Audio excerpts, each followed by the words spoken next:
আমরা এখন বসে আছি একটি পরিত্যক্ত বাড়িতে। যে বাড়িটির কাজ নির্মাণ শুরু করা হয়েছিল, কিন্তু যে কোনো কারণে এখন আর বাড়িটির কাজ করা সম্পূর্ণ হচ্ছে না। বালুর উপর সৃষ্টি হওয়া একটি তিত বেগুনের গাছ, ইংরেজিতে বলা হয় টার্কি বেরি। বাংলায় এর নাম আছে তিত বেগুন, বনবেগুন, কাটা বেগুন, বিভিন্ন নামে পরিচিত বাংলার কৃষকের কাছে। এই গাছের ব্যবহার দক্ষিণ ভারতে এবং বাংলাদেশে প্রাচীন যুগে সবজি হিসাবে ব্যবহার করা হতো। এই গাছের উপকারিতা সর্দি, কাশি, জ্বর, অ্যালার্জি, প্রাচীন আয়ুর্বেদী হিসাবে ব্যবহার করা হতো। এই গাছটি নির্জন, একা একা সৃষ্টি হয় না। এই গাছের যে ফলগুলো দেখতে পাচ্ছেন ঠিক যেন বেগুন গাছের মতো বা বেগুনের বীজের মতো। তাই এই বেগুনের বীজের মতো দেখতে এই গাছটি দীর্ঘজীবী হওয়ায়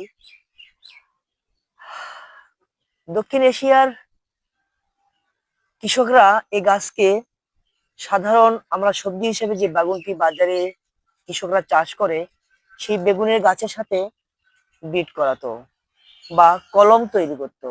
কলম করে এই গাছে মানে গোড়াটা থাকতো নিচে আর উপরে থাকতো আমাদের খাবার বেগুনটা। অথচ এই বেগুনের কলম হিসেবে ব্যবহার করার ফলে দীর্ঘ আয়ু হতো কৃষকের বেগুন সবজি চাষে। এই গাছটি পুরোটাই কাঁটাযুক্ত, পাতা, কাণ্ড, ফল।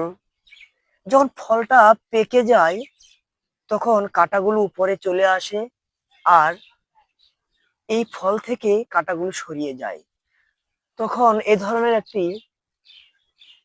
হালকা ফল থাকে, যে ফল পাখিরা খেতে খুবই ভালোবাসে।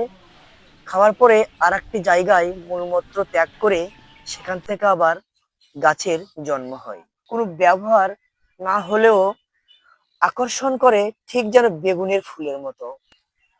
এই গাছটির উপকারিতা এবং তথ্য যতটুকু জানানোর চেষ্টা করলাম সবগুলোই সংগ্রহ করা। ব্যবহার বা শারীরিক কাজে ব্যবহার করা থেকে বিরত থাকবেন, তার কারণ কোনো অভিজ্ঞ পরামর্শ ডাক্তার বা কৃষিবিদ ছাড়া সেবন করা উচিত নয়। একটি ভুলের কারণে আপনার জীবন নাশ হতে পারে। আমরা শুধু গাছটিকে পরিচিত করার জন্য প্রোগ্রামগুলো করে থাকি। আমরা জানানোর চেষ্টা করি নির্জন নির্বিঘ্নে একটি গাছ কিভাবে বেড়ে উঠতে পারে। শুধু গাছের সাথে পরিচিত হবার জন্যই আপনাদের ভিডিওগুলো দেখানোর চেষ্টা করি।